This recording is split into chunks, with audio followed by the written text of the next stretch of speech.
The shocking truth about why foreigners are leaving Singapore. While many people love Singapore, some can still proudly recommend the country as a place to love and live. But it can be surprising that many people don't love living in Singapore. In spite of all the reasons to consider moving to Singapore as explained in our videos and a lot more, a good number of foreigners and expats are leaving Singapore for elsewhere or returning to their countries. Aren't you curious about this? In this video, we're focusing on why foreigners are leaving Singapore. The country's population has dropped by 4.1% since 1950, and this is because expats and their families are leaving in droves. This video reveals the shocking truth about why foreigners are leaving Singapore. What is the official position? The truth is that we can lay our hands on a precise official figure of the number of foreigners leaving the country, but we have a clue from figures from reliable sources.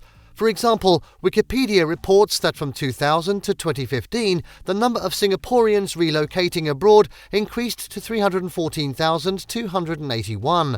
But we're exposing the shocking truth about why foreigners are leaving Singapore, not why Singaporeans themselves are travelling abroad. By the way, are Singaporeans actually leaving their country? Well, the Wikipedia source addresses Singaporeans in a generic sense, factoring in those having permanent residency in the country. Now, back to the question of whether Singaporeans are leaving their country. By 2019, there were 340,751 Singaporeans living in the diaspora, with 123,551 individuals holding other nationalities. Of course, this is human nature, and many sometimes not to be an indication that something is seriously wrong with the system. However, we have facts and experience showing big factors driving people, especially foreigners, out of Singapore, while some other countries cash in on those disadvantages, attracting both Singaporeans and expats living in the country. We can thus conclude that expats are leaving Singapore for the same reason as citizens. Returning our focus to the official figures, we find this one from the Ministry of Manpower, the MOM, quite instructive. It reports on the drop in the number of foreign residents categorised as professionals, managers, executives and technicians, PMETs, saying the number has reduced since the pandemic started. From December 2019 to June 2021, according to the MOM, the number of EP holders in Singapore fell nearly 14%, from 193,700 to 166,900. That appears to be the most reliable figure, laying to rest all speculation about whether foreigners and expats are leaving Singapore. But why are they leaving? The pandemic played a big role. Though the world survived yet another deadly pandemic in the 21st century with another great death toll in spite of advancements in technology, the effect of the pandemic will continue to be felt for so long. And long after it has been tamed, many nations will find themselves grappling with the effect of COVID-19 in many facets of their national lives. One such country is Singapore, and a crucial effect it has had on the country is manifested in emigration. As Singapore gradually opened its economy, cutting quarantine for vaccinated arrivals, especially through special routes, the strict measure it took had already pissed foreigners off. It should be noted, if you forgot or never knew, that Singapore imposed one of the strictest restrictions the world saw during the pandemic. Because of their inability to meet these restrictions, expats and their foreign employers turned their attention to countries with less strict restrictions and those who were quicker than Singapore to open their borders. This trend leaves a profound impact on both the local and foreign population. Even among many relatively well-to-do expats in Singapore, COVID has sparked introspection.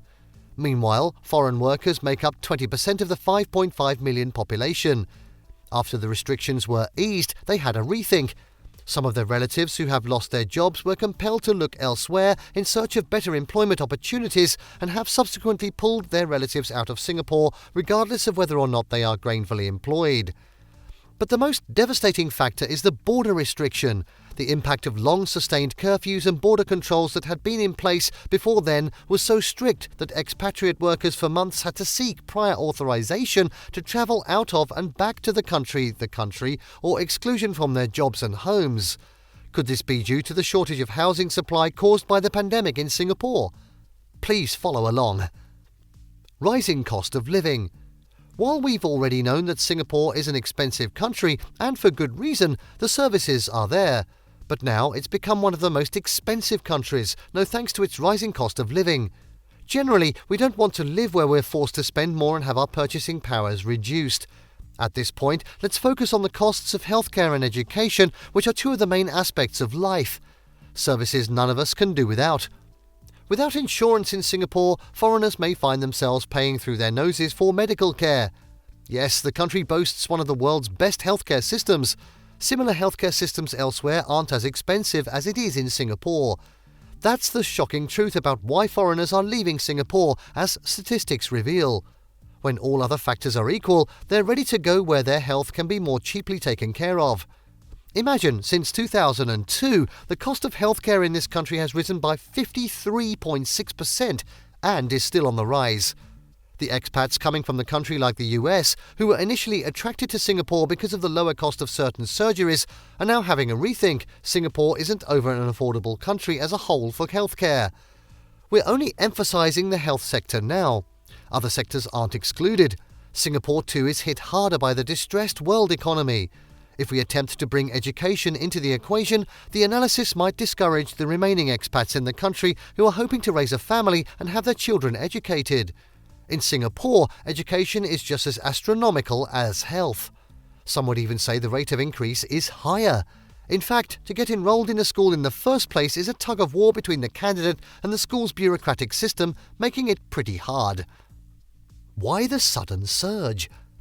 Is Singapore not the country of dreams that many people are dying to travel to? What changed? Why the price surges? A range of factors have been held responsible for the surging prices. Again, the economic downturn and losses during the pandemic will take years to be reversed. The effect of the inability to repair the economic damage is what's now being reflected in the hike in prices of goods and services in the country.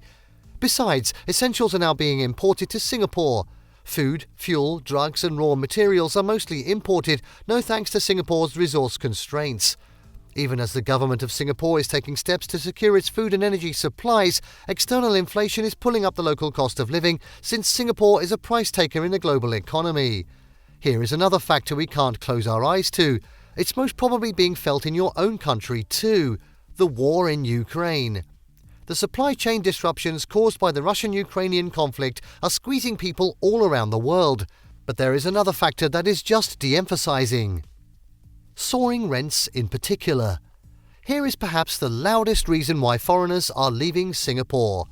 Al Jazeera has reported that expats are fleeing the island as rents go through the roof. As the rent has gone up by as high as 80%, the Southeast Asian city-state is losing many of its international talents.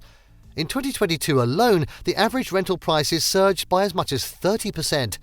However, many residents experienced even steeper hikes. Consider the example of the Australian national Ben Dunn. He and his family had considered themselves Aussieporians because they love Singapore. After living in the country for 16 years and had his two children aged 10 and 13 born there, he was shocked to be slammed with a rent increase from 7,000 to 11,000 Singapore dollars.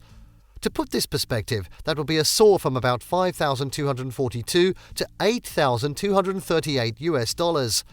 That was the time for the couple to consider returning home. Though a difficult decision, they returned to Australia when their lease ended. That's not an isolated case. In a documentary on Al Jazeera and another report by Reuters, scores of families of expats were shown as moving out of Singapore only for this reason. Even then, the number of holders of employment permit and S-Pass, the main visas issued to foreign professionals, increased. We're not about to conclude this discussion, though it's ending here. We love for the conversation to continue in the comments section. Please share your thoughts about this topical issue. Thank you for watching this video. Please don't forget to subscribe and turn on the notification bell.